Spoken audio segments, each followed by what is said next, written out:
Are you ready for pain? Are you ready for suffering? If the answer is yes, then you're ready.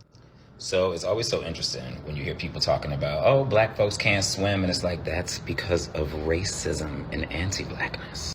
So back in the day, before desegregation, there used to be a whole bunch of public pools where black kids could go swimming and do all of those things. So after desegregation, you started to see all of these images popping up of white people pouring acid and snatching white kids out of pools where black people were in. Then there were stories of how a whole pool was drained because Sammy Davis Jr. got in it, and stories around Dorothy Dandridge, the scene from the movie where she stuck her toe in the pool and then they drained it. What they don't tell you is that after desegregation, they cemented in more than 2,000 swimming pools in the country, primarily in black neighborhoods. This was also the rise of country clubs, which became exclusive to whites only so that their kids could still learn how to swim. So when we see black folks drowning at 4 and 5 times the rate of white people, just know it is not by chance. It is all by design.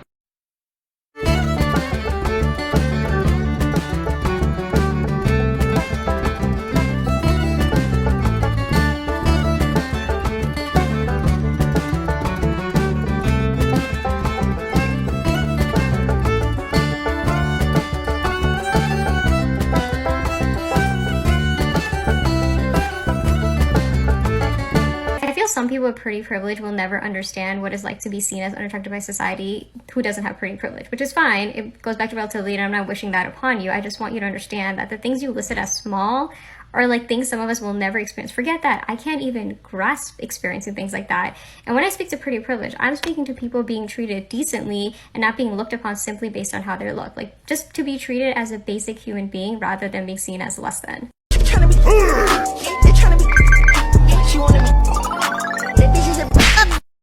So I've been doing this hairstyle for the past 2 days, and I'm just a little bit obsessed with it, yeah.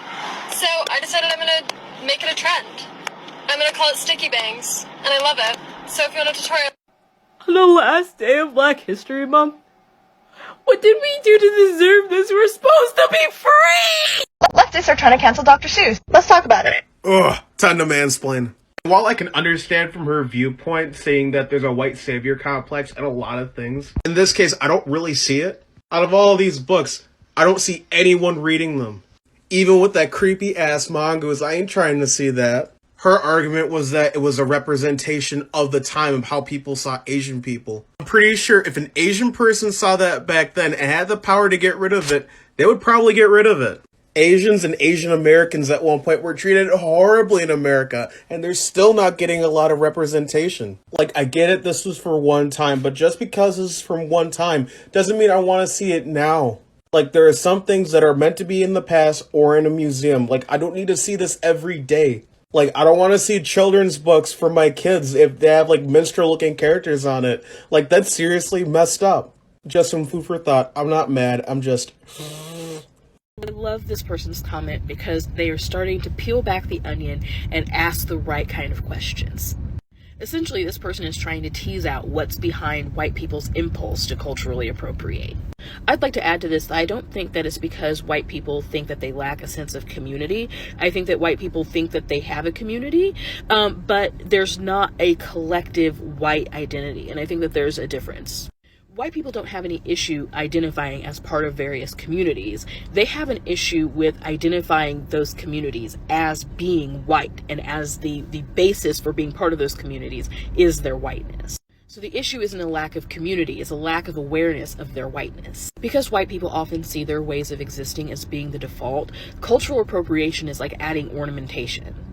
Whiteness is like a subdivision of McMansions in the suburbs. Everyone's house looks the same, so they try to do something to make them stand out as unique. Cultural appropriation, then, is the social equivalent of lawn flamingos.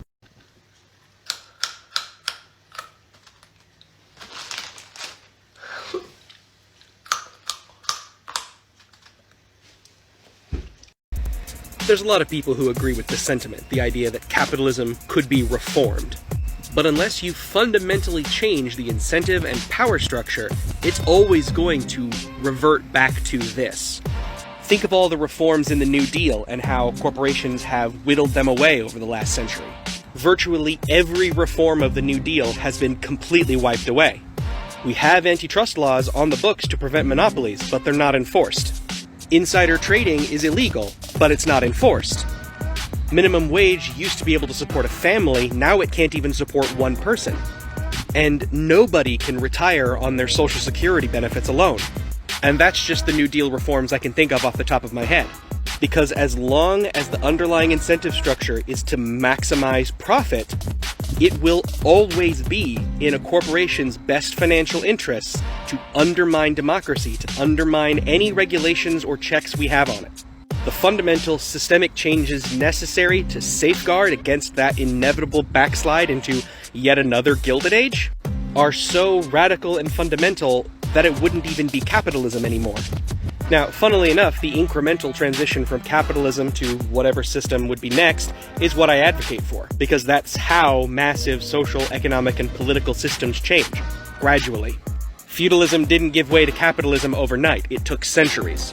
Now, because of the differences in technology, especially communication available to us compared to back then, if we started now and everything went right, I think it could be done in a matter of decades, more likely a century or a little more. Anybody talking about doing things faster, anybody LARPing about revolution, you can't take them seriously. The world's socioeconomic and political order is like the Titanic. The shit don't turn on a dime. Anyone who says this can be done quickly, that this isn't the work of generations, is either selling something or a right-winger. Could be both.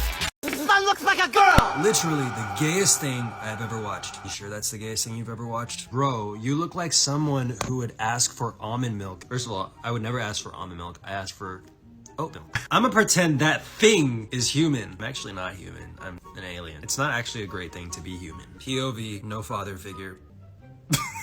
I'm disappointed in my generation. Actually, this generation is probably the most aware, most educated, and most progressive generation. Good question. And yes, put simply, she, they is an either-or situation. You can either use she, her, or you can use they, them. To explain why I'm using she, they, rather than just she, her, I'm going to use the medium of dessert. So when I was younger, the only thing on the dessert menu was a chocolate brownie. I didn't particularly like the chocolate brownie. I didn't really enjoy the chocolate brownie, but it didn't really bother me either, so I ate the chocolate brownie. So when I got older, some people told me that there wasn't only one option on the dessert menu, and that as well as a chocolate brownie, there was also a raspberry sorbet which I could potentially order. So this was great news. I really like raspberry sorbet. That felt right for me. The chocolate brownie was fine, but the raspberry sorbet was better. So we're going to keep the chocolate brownie on the menu. It doesn't bother me, but if someone wants to get me a raspberry sorbet, that'd be great. So just to be clear, the chocolate brownie is she, her, the raspberry sorbet is they, them. You know which one I prefer, but pick whichever one you'd like to use. When you're on a pub crawl, you must destroy some puss. Practice heavy lifting, don't be weak, you wuss. You must start a fight in Weatherspoons. Maybe we should talk this through. Mister, I'll make a man out of you.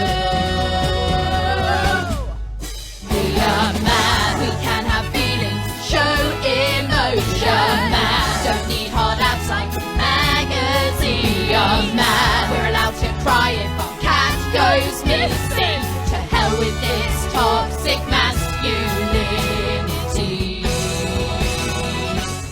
13, 14 making this. They're fucking kids, bro. A child.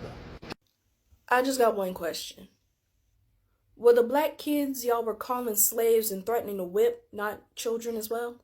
What about the Jewish kids you were Hitler saluting? Were they not children? The Asian kids you were spraying with air freshener because they ain't smell right? The Muslim girls whose hijabs you were trying to rip off? The queer kids you were throwing in lockers? Were we not children too? Or does I was just a kid only apply to white children? There are 20-year-olds sitting in jail right now, have been for 5-6 years because they committed a crime when they were a teenager, and 18 don't magically absolve them of all their guilt. If you are actually different, if you're actually better, act like it. And stop expecting the people you've hurt to forgive, forget, and trust you afterwards. That's not how this works. Your word don't mean anything. It lost its meaning when you were calling us slurs. Your actions are the only thing that can help you now.